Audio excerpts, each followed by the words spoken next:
Bonjour à tous et bienvenue dans votre hebdo vidéo. Au sommaire de cette émission, l'ouverture du village landais dédié aux patients atteints de la maladie d'Alzheimer, l'inscription de la transhumance au patrimoine culturel immatériel de l'UNESCO, mais aussi l'initiative des commerçants du Pays Basque pour relancer l'économie locale.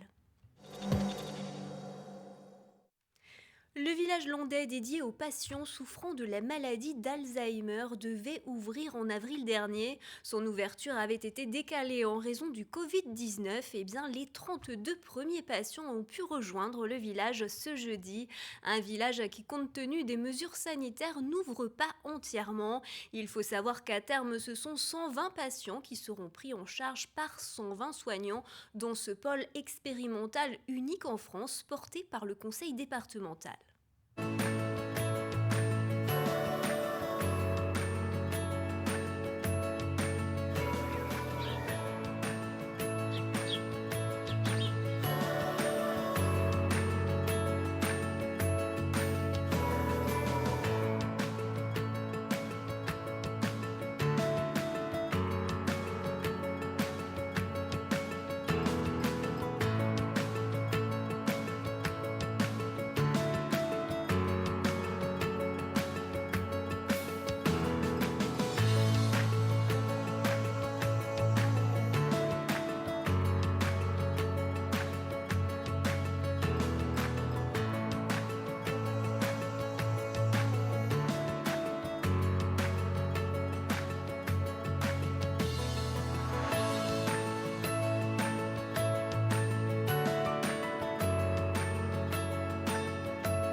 Restez chez vous, un slogan largement répété pendant tout le confinement. En réaction à ce hashtag, des commerçants du Pays Basque ont lancé le leur, à savoir le hashtag Restez chez nous, une campagne lancée sur les réseaux sociaux qui leur permet de se faire connaître via une vitrine virtuelle.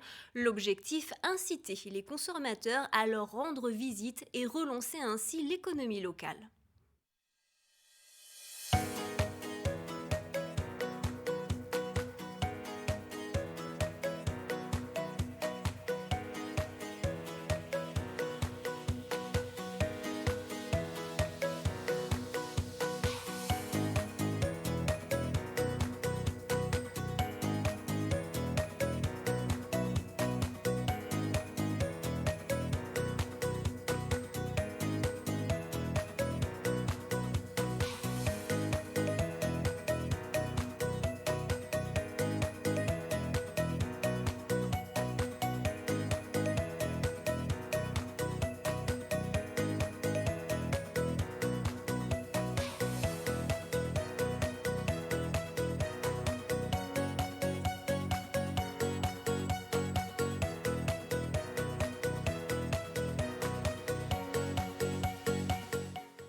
La tradition de la transhumance vient d'être inscrite au patrimoine culturel immatériel de l'UNESCO, une reconnaissance pour le travail des bergers mais aussi pour ce rituel ancestral.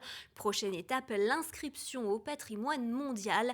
Direction donc à présent la vallée d'Aspe où Denis Fourcade et Sabrina Coroza ont monté leur brebis en estive samedi dernier. C'est vrai qu'on manque beaucoup de temps, on s'y prend souvent, c'est vraiment sur les 3 derniers jours avant la montée où ça se passe, où on dort vraiment pas. Là j'ai dormi 1 heure dans la nuit.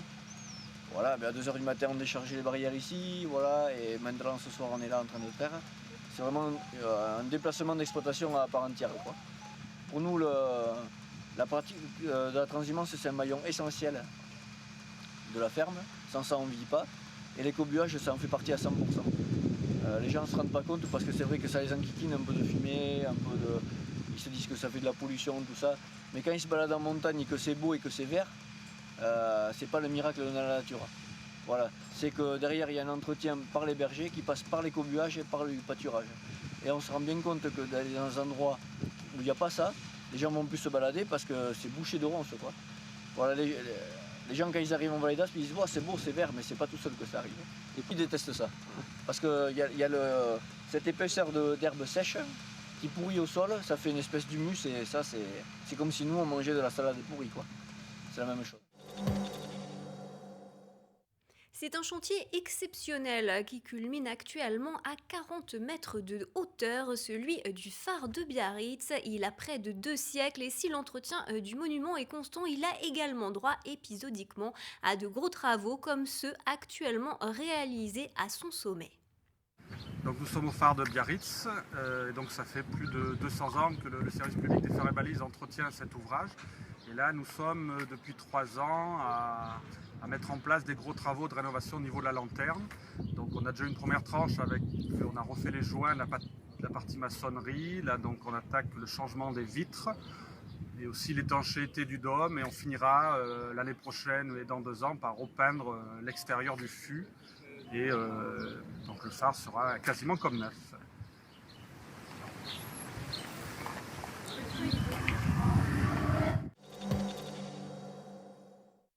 La queue de la baleine d'Arcachon a retrouvé sa place entre les Jetetières et Hérac, ce qui symbolise pour la ville l'approche de la saison estivale.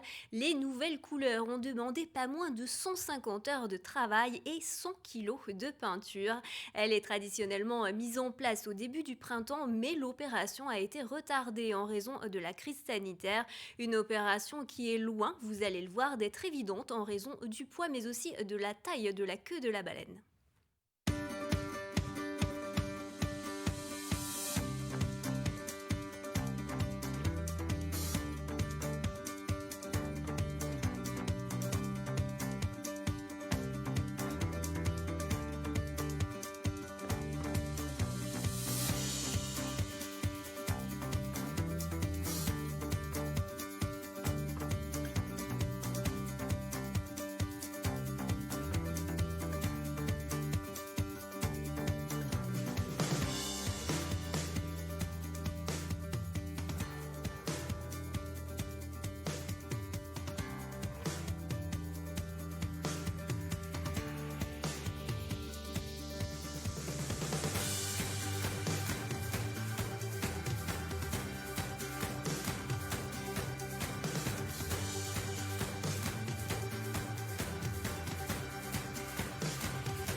C'est la fin de cet hebdo vidéo, on se retrouve la semaine prochaine, bon week-end!